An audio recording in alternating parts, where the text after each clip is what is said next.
Story sounds fake but is 100% true. A 28-year-old Russian man named Artyom Sidorkin started having severe chest pains. And at first he tried to ignore it, but it got so bad he could barely stand up, and then he began coughing up blood. And so finally he went to the emergency room. When he got there, even before the doctors examined him or gave him an X-ray, just based on the way he presented to them, being pale in the face and hunched over and very sick looking, they assumed this must be something very serious.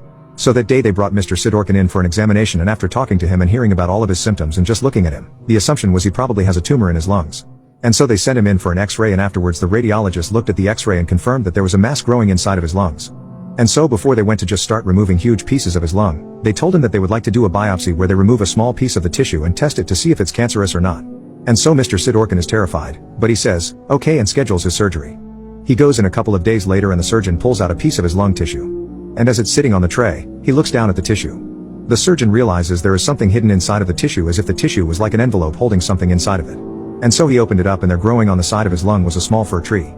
5 centimeters long. It was green, it looked very lively, it was just a thriving little tree. The doctors believed Mr.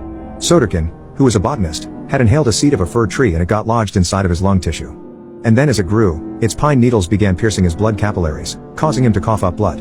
After the discovery of what was inside of his lung, a spokeswoman for the Royal Botanic Gardens in London said that it is possible for a seed to germinate inside of the dark, damp conditions inside of a lung. But it is unbelievably bizarre. When doctors informed Mr. Sidorkin that he did not have cancer, he had a tree. Mr. Sidorkin was shocked and he said, I never got the sense that there was a tree growing inside of me. But more than shocked, he was just relieved that he was cancer-free. There is a picture of this tree inside of his lung tissue, but it's a bit graphic. So if you want to see it, go ahead and Google tree and lung and I'm sure you'll find it.